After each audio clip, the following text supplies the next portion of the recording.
Jæja, hér komin spurning frá Magnúsi Magnúsinni.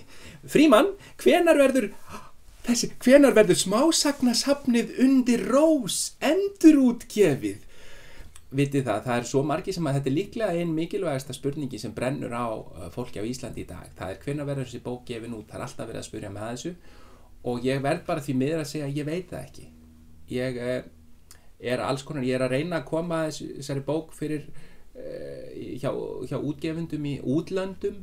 Ég vona ef að þeir kveikja á henni sem að þeir munu öflust gera. Ég er búin að þýða hana yfir á ensku og búin að fá nokkuð fólk til þess að þýða hana fyrir mig á önnur tungumál.